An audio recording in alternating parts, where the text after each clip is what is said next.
Classes in session, Hitting the Books college basketball edition of Hitting the Books, Friday, November 29th. Happy Black Friday. Hope everyone had a great Thanksgiving south of the border yesterday. Ian Cameron and Connor Mack with you. It's my final show of the week, and that's what I'm thankful for. Holy shit. Has it been a long week, without a doubt. Handicapping and shows. It's basically been that back and forth all week long.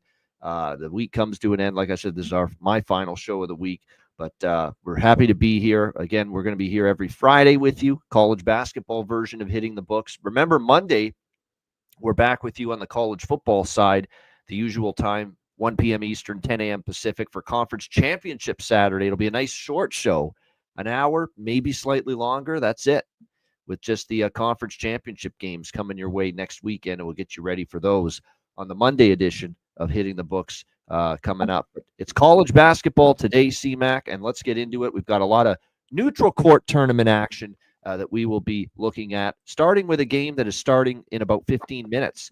This is the Battle for Atlantis championship game, the Battle for Atlantis final, taking place in the Bahamas, Louisville and Oklahoma. We've got Louisville, 3-point road favorites. The total 149.5 here in this game. Louisville taking money.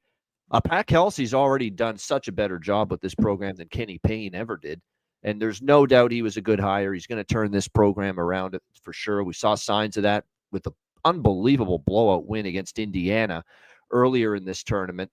And then, of course, a nice survival by them as well yesterday to get to this final. Tough to bet against them. But you know what it's also tough to bet against? This very stingy, defensive-minded, sound Oklahoma Sooners team with Porter Moser and company, especially when they're catching points. So for me, this is a very tricky game. You know, kind of a team that Louisville I've been able to cash in with here early in the season because I thought just the vibes were going to be so much better with Pat Kelsey now at the helm, and we're already seeing that. But Oklahoma is a dog. You know, we're seeing it. You know, not easy to lay points against Oklahoma. And boy, did they show that yesterday with their performance against Arizona. So very tough game. It just is. I don't have a strong feel for it. Same thing with the total. Pace wars. Louisville is going to go fast, fast, fast. Oklahoma is going to try to slow this down, grind it into the half court. So I think it's just a tough game all around, but it's a good game to watch. And that I will be doing. I definitely will keep an eye on this, along with the million other things going on today, NHL, college football. But we will find some space in our television screen allotment to put this game on. Because I am looking forward to seeing how it goes. CMAC, what do you think here? Louisville, Oklahoma. JPZ, my dude. I was talking with Babano. I'm still pissed they didn't take West Virginia. Still on my mind, Babano. But I pulled the trigger on this game. I took Oklahoma here, plus 3.5. I love what they're doing offensively, lately. Between Moore, who's been playing well, Fears has been very, very, very good. That's been their trouble a little bit, is to hit shots at times, this Oklahoma team. And so far this year, I think they've done well. And while Louisville, scrappy too, that was a great win yesterday. I mean, they were down most of the first half. They come back. It's back and forth OT. And then, when they're big, Hepburn was huge. He had a huge day, 32 points. I think he's got to carry the load again, and I don't know if he can. I just think this Oklahoma team, if you're going to give me these points, I'll take them. I think the game's just close. Who knows? I could be wrong, but I'd rather have these three because I think Oklahoma would win outright. But if it's close, I want these 3.5. I do kind of think there are some points. I don't know if it gets over, but I lean that way. Yeah, I do. You on the over here? I lean the over. I do. I lean the over here with this one. Louisville, it's kind of weird because for Oklahoma, it's like a low total. It's a high total for them. It's a low total, though, for Louisville with the way they want to play. So we'll see how this unfolds right now. I'm sorry, I'm distracted by this Egg Bowl here. I think Mississippi State might be going for like fourth. They can't be possibly going for it. 4th and 2 on their own 21, but they might be. They figure, hey, we're 2-9. We haven't won a conference game. It's our rival. No, they're going to punt. There we go. Smart. You don't go for a 4th and 2 in your own 21. Anyway, Gonzaga and Davidson. This is also the battle for Atlantis. This is one of the consolation games. We've got Gonzaga 19.5-point favorites, 154.5 the total. I'm very close to laying it with Gonzaga because I don't think Davidson's any good this year. The more I watch Davidson, I don't think they're that great. I think this is one of the weakest Davidson teams on paper that I've seen in 20 years. And this is going back to some of the great Davidson teams that they had in the past, the Steph Curry teams and a lot of the teams the last decade that have been pretty good. The only thing I'm hesitant about with this is obviously you're laying almost 20 points on a neutral court far away from home. But Gonzaga does feel like they've got advantages all over the place. So I do lean to them, the Zags. I do lean a little bit to the over. Not strong on either one, though. I know I don't want to bet Davidson. That I can tell you flat out. What do you think here, C-Mac? Well, yeah, I think I could see this at this number going maybe either way. I think Gonzaga could cover it. But Davidson catching 20 just about could hang around. Watching them get kind of blown out. We've seen I'm not really high on Arizona the other day, and they lost 104-71. That's what I was thinking about. This was lower. I wish I would have been on the over, man. Even at 154. So if you got it like 152 and a half, it was great because I think Gonzaga at least gets 85. I think you look at their team total. So Gonzaga's Davidson just do a little bit. And I think it could get over. Even if anything below 155, I think this goes over. I think especially if you got it a few lower, it was a really good price. So and with Gonzaga, I just maybe look their team total instead of laying this. And who knows if something fluky or backdoor, in this game could happen. No question. All right, next up, we've got a good one here. This is a ranked matchup. This is the final of the Rady Children's Invitation. I believe this is on Fox, the big Fox, the main Fox network, coming up at 6 p.m. Eastern. Ole Miss and Purdue. Purdue 3-point favorites, 144.5 the total in this game. Purdue, very impressive yesterday, 71-61 against NC State in the first round of this little neutral court tournament, which is, by the way, in San Diego, Lion Tree Arena out on the West Coast. We'll see if they can follow that up. Ole Miss needed overtime to take care of business against BYU, but after the way BYU is playing, actually the way they're playing right now, beating the hell out of NC State 65-46 at the moment, it tells you how good certainly that Ole Miss played yesterday to beat BYU, because BYU's beating the hell out of NC State right now. And that's a really good BYU team. For Ole Miss to play like that against BYU, shoot the ball that well, be able to trade points with BYU tells me that that's a good offensive team when they've got things rolling. And certainly I love what I saw from Jalen Murray. He was just spectacular yesterday in the win against BYU in overtime. The only concern I have is Ole Miss is coming off an overtime game, so they had to expend themselves a little bit. But these are young kids. And I know Purdue certainly has the pedigree, and Purdue is 6-1 on the season. Their only loss was a true road game at Marquette. They was also a team with a win against Alabama on their resume. But Ole Miss cashed a ticket for me, and it was one of my best bets yesterday, taking them against BYU. I feel like I want to come back to them, getting 3 once again here in this. And I like Chris Beard, quite honestly, in these neutral court events. He's very good. Tournament coach, neutral court tournament, whether it's conference tournaments, these kind of tournaments, NCAA tournament. Chris Beard's one of these coaches I like in these tournament settings. And got to admit, I probably like him a little bit more in these settings than Matt Painter. So Ole Miss for me. I'm going to go back to the well, plus the points. What do you think here, C-Mac? Ole Miss, Purdue. I think that's the way to look, too. Purdue, kind of the gutsy win yesterday and covered. And one thing, NC State is not very good. I don't think they're that good. I don't think they're that good. I think there's not DJ Burns and that fucking miracle team that went to the Final Four, for that Mr. Keats has this year. Nope, not a chance. Yeah, from earlier, and I thought BYU would come out hot in that game. And like I talked about, Hall just came back yesterday for the first game, and he had 2 points in 29 minutes. I think he's already got 10. And just not the best NC State team. Maybe look at them later, in the year in conference play if they start playing better. But Purdue, it was guts because they didn't shoot it great. 43%, 5 of 16, 31% from three. But to cover that number was great. Lawyer, they still have Smith, Kaufman, Wren. This team is still solid. But yeah, and Painter, away from home, on the road, neutral games, not the guy I want. Just especially laying even 3 points. It's just Purdue could win this game and cover, but I don't want them. I'd be on Ole Miss. Yeah, I was with you yesterday. I was on the +4 with them. And Ole Miss, we'll see. I mean, Chris Beard wants his team to play defense and stuff. Kind of lately, it's gone a little bit, play to our higher scoring games. Like if they lock down, they're definitely in this game with their defense and could even win it for sure. Yeah, I like Ole Miss here. To me, I think the key is, look, Lawyer, Smith, and Kaufman, Wren are just such a huge part of Purdue. Bottle them up, you take care of them. Now, easier said than done. They're 3 good players, but I find there's way too much reliance. I don't think they have much of a bench this year, Purdue. So there's so much reliance on those 3 players. Take care of them. You got a good chance here if you're Ole Miss. And quick turnaround. I like a coach like Chris Beard to have the right game plan to deal with that. All right, next up, we've got Utah State and North Texas. This is in the this is the NIT season tip-off final round down in Kissimmee, Florida, between these two teams. Utah State 4.5-point favorites, 135 the total.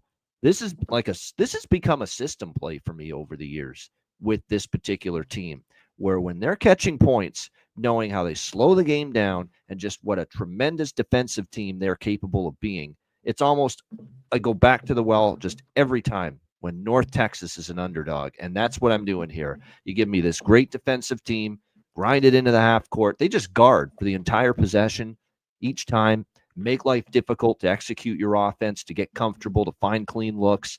That's just what North Texas does. They did it way back when McCasland was their head coach, and they're still playing that way under the current head coach as well. It's just difficult to gain margin. It's just difficult to score consistently against this team. And I think the world of Utah State. I think they're going to be a really good team. I think they are a really good team. But you give me North Texas, this defensive dog catching points, I'm rarely going to turn that down. And that's what I like here. CMAC, what do you think? Utah State, North Texas. Yeah, I think if you got on this under was the move, especially when they're at this price, unless these teams are just both hot, I think it stays under because North Texas, that's where I want to bet. Yesterday, I wasn't crazy about it, 128.5, no problem, because they'd played with Northern Iowa before, over type games, held them to 48 points. So, yeah, I love this team as a dog, too. And if some of these guys can get going, I think they can cover the number. And I'm high on Utah State. Not the biggest win, down early, kind of a cold, slow first half. They got really going in the second half versus St. Bonaventure, who's kind of a younger team. It played well to start the year, 5-0. So I agree with you. It's even at 135, still lean under. I mean, it's just not the best of the number, but I still think it's stay under here. No doubt. St. Bonaventure, Northern Iowa. We've got St. Bonnet, 2.5-point favorites, 137 the total here in this game between these two teams. These are two kind of erratic teams the way they've played so far this year, but I do think there's some value on the Panthers of Northern Iowa. They've kind of disappointed me. I've backed them a couple times. It hasn't always worked out well, but historically long-term under Jacobson, he's been the coach here forever. They've been a solid underdog. St. Bonaventure was undefeated until losing to Utah State yesterday, 72-67. They're a perfect 6-0 against the spread. So, maybe I should reconsider leaning or taking Northern Iowa here, but I do think, that Northern Iowa played a tough defensive-minded North Texas team yesterday. Obviously, things kind of got away from them. But normally in the underdog role, I'm comfortable taking Northern Iowa. Keep in mind, they've been a favorite against some weak teams. This is now, them playing, I think, still one of the better teams that Bonnie has played. Bonnie's really faced a lot of tomato cans here early in the season. So I still think at +2.5, I'm leaning Northern Iowa here. I'm not sure I'm going to bet it, though, just because of the fact we're talking about a Bonnie's team that's undefeated ATS, and usually I don't like to go against those kind of teams. What do you think here, C-Mac? I lean under as well. Yeah, I'm not gonna. I take Bonaventure. This isn't a game that I bet.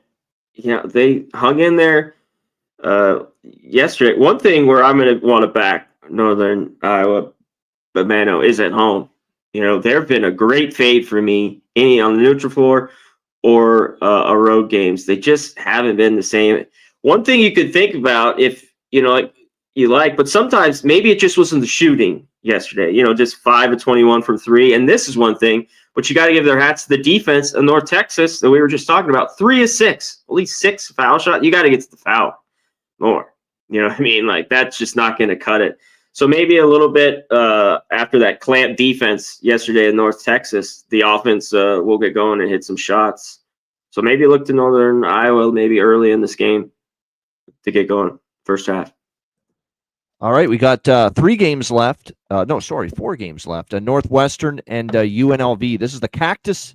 This is the Arizona tip-off at Mullet Arena, Tempe, Arizona, which is where the Arizona Coyotes called home before they moved to Utah. This field goal, Ole Miss right at the end of the half. Very good. All right. Meanwhile, back to business. Northwestern UNLV here in Arizona, Mullet Arena, Tempe, Arizona. UNLV, boy, I thought they'd hang a little bit better than they did last night. Obviously, that was a tough result for them in their performance against a good coach. He's a good coach for Mississippi State, Chris Jans. Very, very good coach. And that team, when they're locked in defensively, can be really strong. And UNLV felt that. Didn't even get into the 60s, losing to Mississippi State last night. Northwestern, 5-2 straight up, but 1-6 against the spread. And when you look at the games where they've played good competition here, CMAC, Butler and Dayton, 0-2 straight up, 0-2 against the spread. They've played tomato cans otherwise. Lehigh, Illinois, Chicago, Eastern Illinois, Montana State, Pepperdine. They were big favorites in all those games. They didn't cover any of those games. So I'm going to go back to the Rebels here, UNLV. Go fight, win, +3.5.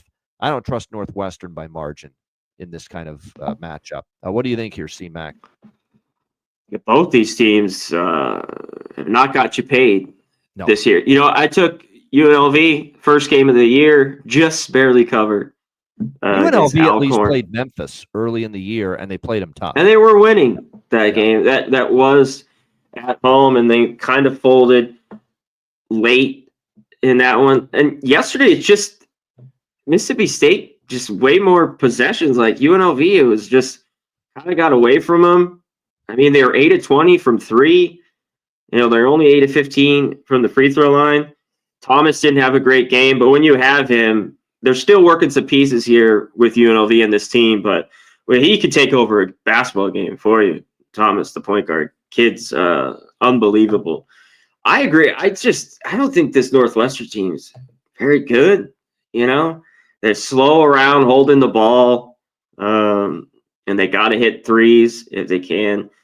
So UNLV, them or nothing here. I don't love it, but I definitely don't want to lay a single point right now with Northwestern. Yeah, that's kind of the way I feel. Yeah, about this. Yeah, All right. just nothing's giving me anything to want to back them. That's for sure. All right, Battle of the Bulldogs, also at Mullet Arena. The second game tonight in the Arizona tip-off. Butler, Mississippi State. Mississippi State, 8.5 point favorites, 145.5 the total in this game. I don't know if I want to go against Mississippi State again, but, I don't love laying, unless it's something really strong. I don't love laying points like 6, 7, 8 or more. I just don't. I know. And the one especially time on the neutral floor. Yeah. But the one time I did, I paid the price for it. I really thought Houston, after losing Alabama, was going to absolutely obliterate Notre Dame, and they didn't. They didn't even come close to covering the number. It was like they always got the margin up to 10, but they never got it beyond that against Notre Dame the other night. I'm like, well, that's the last time I laid double digits or big points on a neutral court game. So I'm reluctant. But that being said, I think Mississippi State's the better team. I mean, Butler's had some real problems early in the season. They've had, problems in a lot of games. They also had the nice win against SMU, but boy, they've also had some crazy bad performances, like losing as a 17-point favorite to Austin Peay, struggling with Missouri State. Struggling with Merrimack for a while, with Western Michigan for a while. It was a while before they finally pulled away in that game. I know they beat Northwestern last night, but Northwestern's had their issues. Meanwhile, you look at Mississippi State, CMAC. They've got a plethora of quality wins already. Utah, SMU, they blew out UNLV last night. So I just think I could only look at the Mississippi State side, and I just don't know if I want to lay 8. What do you think here, CMAC? This game is, I'm just going to pass, I think, because I think Butler's a little bit of frauds just from what we've seen so far. Like, I don't think I could take the 8. That was an impressive win. I saw most of that game where they came back. It was at home, but beat Utah. Both these teams have beat SMU. That was a pretty good win for Butler. But yeah, they did struggle those first 3 or 4 games like you were talking about. And I don't know what to make of Thad Matta, of course, solid coach. They're a team. I want them at the house. Hinkle Fieldhouse. I don't want them really on a neutral or on the road. And I still think there's growing pains for them. I mean, hats off to them for being 5-1. If I had a little more and could go off it, I'd like to take the 8 with Butler, but I just can't, at least not right now, the way the Mississippi State's playing. No, I agree with that. That's I just don't think I could take Butler here when clearly it looks like Mississippi State's been better than them. Just a question of, do you want to lay? Yeah, 8? I get it.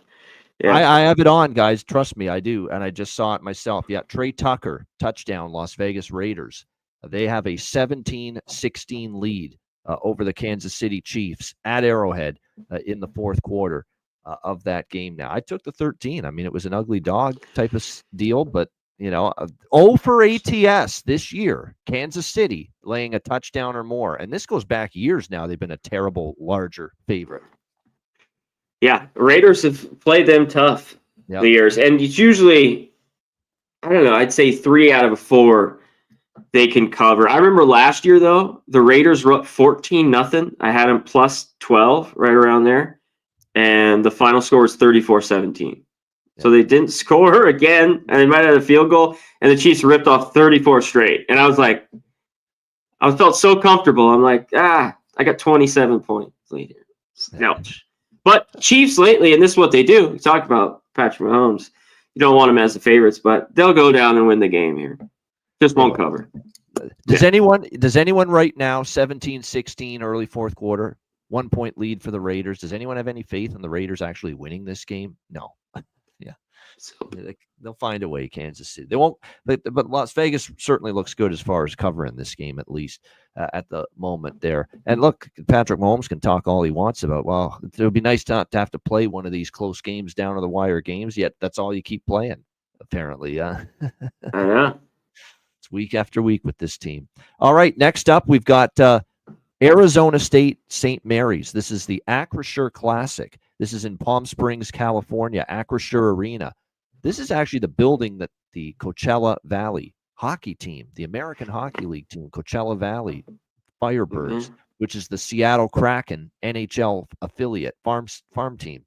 They use this arena to play their games, the Coachella Valley American Hockey League team, and that's where this game will be. We've got St. Mary's 6-point favorites, 140.5 the total.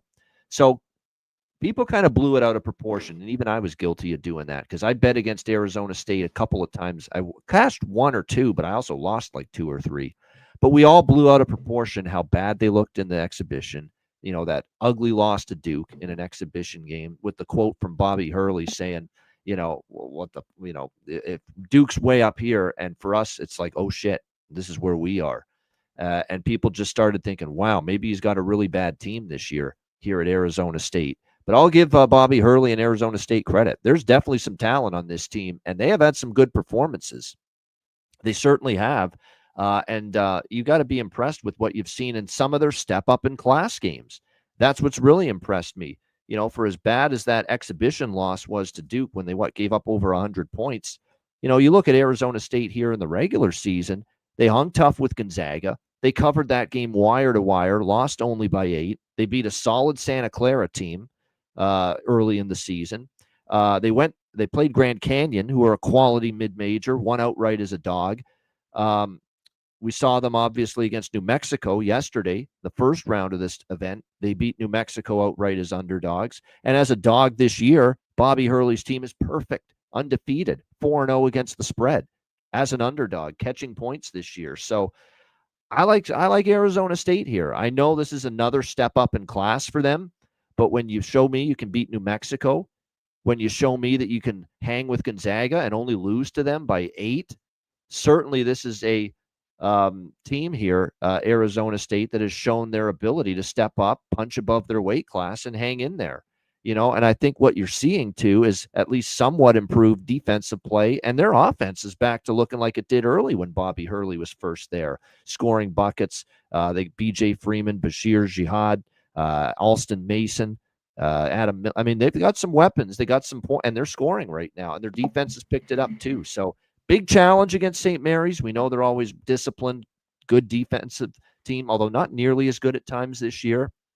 Randy Bennett's done a great job there. He's been there forever, but I'm not going to argue with 4-0 ATS as an underdog this year for Arizona State. So I'm on the Sun Devils here. Forks up with Arizona State here. C-Mac, what do you think? I know. I think I'm going to have to take it here. I've been sitting with this all day long. I was on them with Grand Canyon. I was on them last night. A little bit different teams here, though. St. Mary's a lot better defense. They're going to grind it out. That's why I liked it with New Mexico. Shot selection is an issue, and if it's an issue here and they take bad shots, that's when St. Mary's is just it's death doing that against them. It's just slow death. Yeah. One thing though, Freeman, Jihad, that Sandon kid is great. This kid's playing great. That freshman that was supposed to go to Arizona and flipped, and to watch him, he's got a great jump shot. It creates his own shot that when you need a bucket could be huge. I mean, 21, 18, 22, and 19 these last 4 games, Grand Canyon, St. Thomas, Cal Poly, and New Mexico. Because I think they can do enough to hang with St. Mary's, which I got a lot of respect for. Another big win, Hugh with SC. We'll get to them in a minute. Couldn't hit a shot for about an hour and a half, Babano. So, and what do we get here? They couldn't make a shot. Do we get the pace of what Arizona State kind of wants to do? And St. Mary's, which earlier was playing, in those games against Nebraska, these games that were a little more up-tempo, or are they kind of going to slow it down to a crawl? I think it's more of that, but who knows? Maybe it doesn't, and we'll get up and down if Arizona State can kind of dictate that. So, and Arizona State, 6-1 of the over, great over team already this year. Not only covering, but their games have gone over. But I think it's the points. How am I going to jump out now? No. Huh? Come on. Well, no, you can't. 4-0 ATS is a dog, and these are some good teams they've played in these underdog spots as well. Gonzaga, New Mexico. Yes. And yeah, St. Mary's is good too, but they've covered each time. So, and you're getting 6 on a neutral. That's enough for me. I agree, and I think I'm 4-0 with them too because I faded them opening night when they won 55-48. When they were those huge favorites, 18-point favorites. Yeah.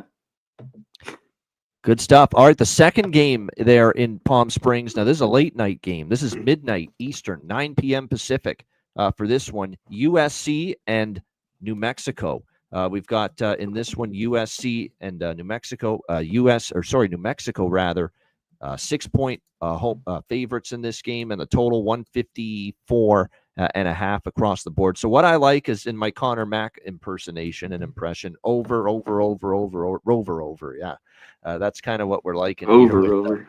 USC and New Mexico. I mean, look, both teams are very good offensively, but you're going to see blistering pace. Both teams in tempo right up there as far as tops in the country tempo-wise. So you should see a lot of that here in this game between these two teams here tonight. So that should make it exciting. Of course, we know with New Mexico, their backcourt is definitely a strength of theirs. But defensively, it comes and goes. Like they give up 85 last night to the aforementioned Bobby Hurley-led Arizona State Sun Devils. I love Donovan Dent's not only one of the best guards in the country, he's one of the best players in the country, period. He's at a walking bucket, as they say. 30 points last night for New Mexico in that game, and still wasn't enough to beat Arizona State because the one concern I have about New Mexico is this defensive ability. And, and it's kind of come out in some of these games against, is old Pops Patino, Rick Pitino, when they played St. John's. They gave up 85 points in that game, 85 to Arizona State. USC is athletic. And what I like about USC is, look, they're a better offensive team than we saw last night. They fell behind. Once the St. Mary's gets those defensive claws into you, it's very, very difficult to get on track. And that was the case. But, I mean, you had a team shoot 26%. They didn't even make a three-pointer. This is a outlier.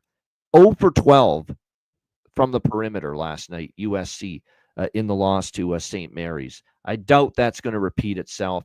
The focus for Musselman and his team is to say, hey, let's get some better looks, better shots, better ball movement, because he knows that 36 points last night against St. Mary's is clearly not going to get it done. So they're going to focus on getting the offense going. New Mexico's better offensively than they are defensively. You look at the tempo numbers here. Like I said, New Mexico is playing the fastest adjusted tempo in college basketball right now. Number 1 at 75.4 possessions.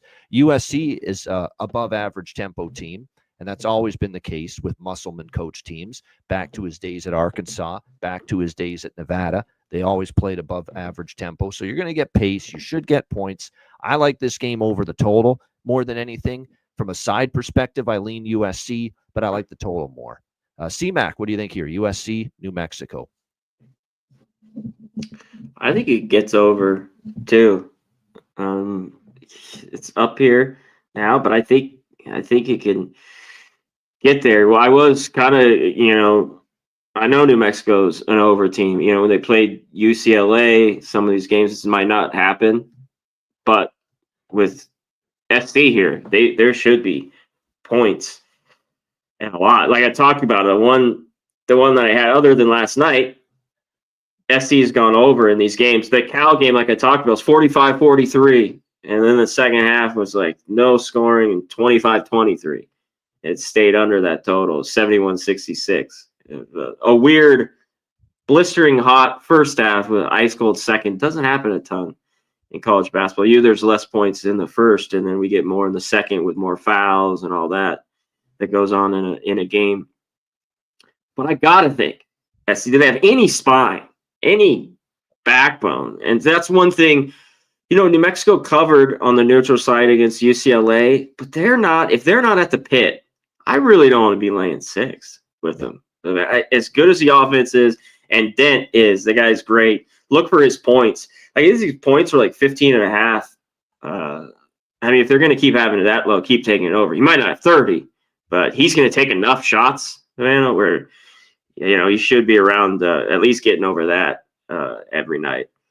So yeah, I think there's points. I kind of lean to that over, and it's pretty dirty, and I don't got a lot of respect right now for USC, but I think they're somewhat better tonight, and I'd lean to take the points with them.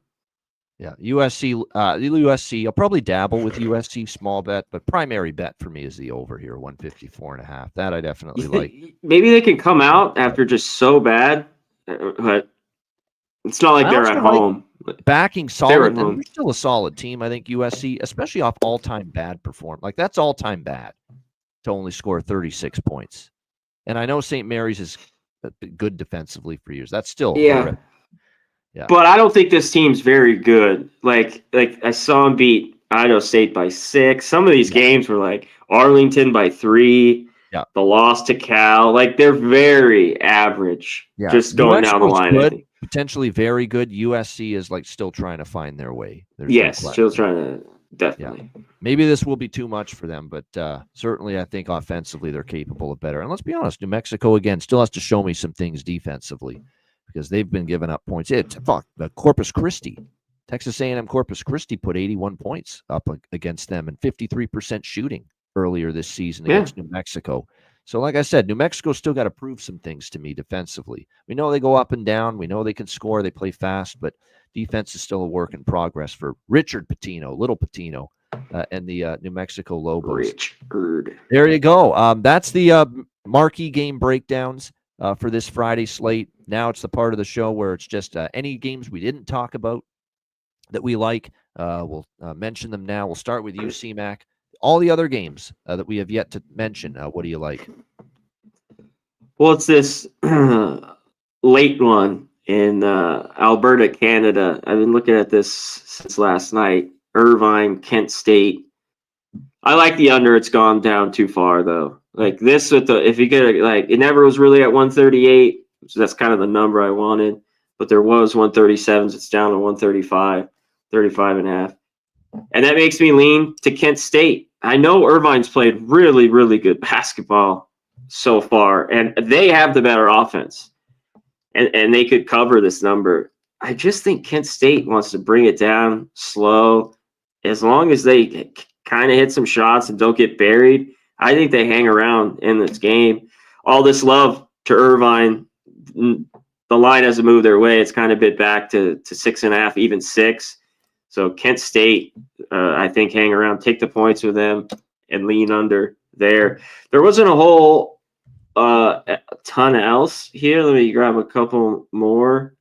I don't want to go on. I can't take Northern Colorado. I think Duke absolutely crushes Seattle. Seattle's Probably no good on the road. Duke's coming off the loss to Kansas, in their last game. Good smash spot, maybe. Duke team total is I was looking at that earlier. And I like this Northern Colorado team, but one thing, Texas Tech finally lost, but they kill teams at home sometimes. And I think they've been off for almost a week, right around there.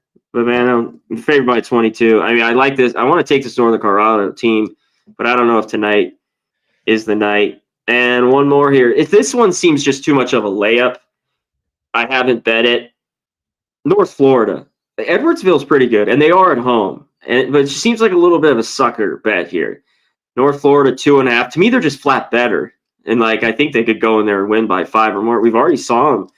But as it was that kind of early season, we see more of the regular team come out. But they went to Georgia and lost, but they went to Tech and won. They beat South Carolina.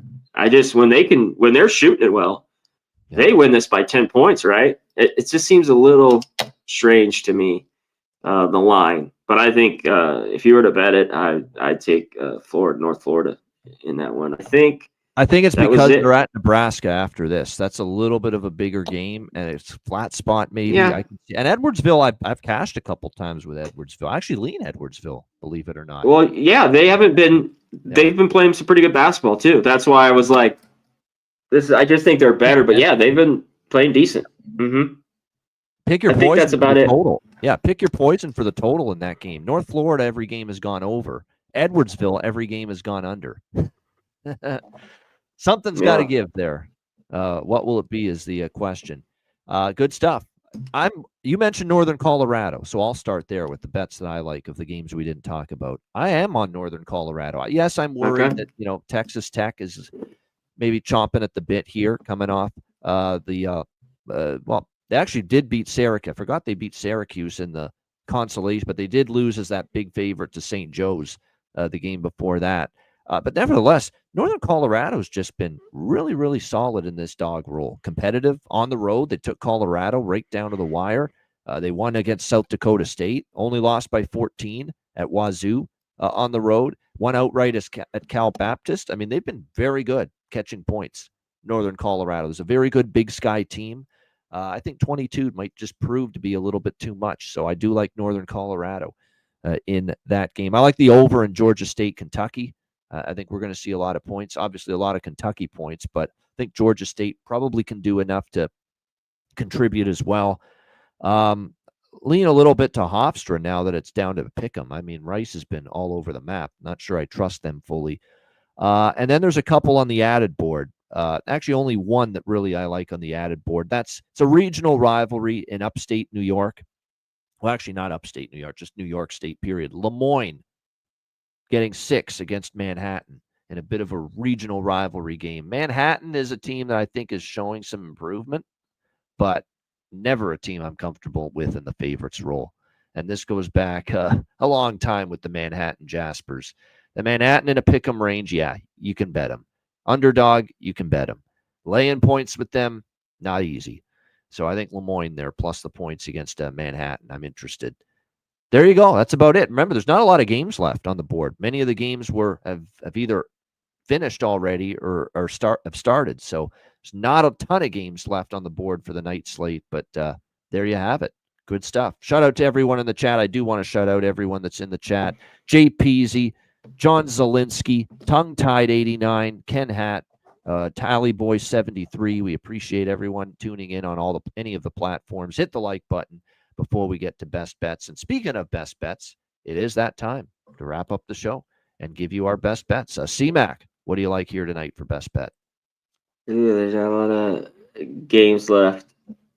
I'm taking Kent State. I'm going to see if I can get a 7. There's not a lot really out there, but 6.5 is what I got now. Plus 6.5 Kent State, minus 105. I think they cover tonight in a sleepy spot. No one's going to be in that gym. Come on. Yeah. It's middle of nowhere, I know right? that for a fact because I watched some of those games from Lethbridge, Alberta last night in this tournament. You're right. I think if you count them all up, there might have been 14 people there in the building last night. But yeah, Kent State plus the points. You know, that Senderoff is a really good coach for Kent State. He's done a nice job there with that Kent State program. Love the defense that they play. They always do. They always bring a good defense on that end of the basketball court. No question about that. And like I said, big fan of Rob Senderoff, the head coach there. He's been there a long time. They've always been a pretty solid MAC school. I think that plus the points is a good bet too. Totally agree with that. I like Irvine a lot, but I think when you're able to get Kent State plus 7, a quality team like that, on a neutral court, you take it. My best bet's also an underdog, and it's probably my favorite one. North Texas, the Mean Green. You get me this team as an under. Actually, plus 5 is out there at a couple books, even better. Plus 5 with North Texas against Utah State. I think that is a competitive game. You're going to give me a team that plays the kind of defense North Texas does as an underdog. Sign me up. North Texas plus 5 against Utah State for my best bet. There you have it. That's a wrap for Hitting the Books. CMAC, we are back on Monday, 1 p.m. Eastern, 10 a.m. Pacific with the college football conference championship preview, Hitting the Books show. Looking forward to talking about all the big conference title games next on Monday. So make sure you join us for that. Great stuff. Hit the like button on the way out. For Connor Mack, I'm Ian Cameron. Have a great Friday night, a great weekend. Enjoy the games and good luck. And we'll see you Monday for the college football edition of Hitting the Books. Until then, class dismissed.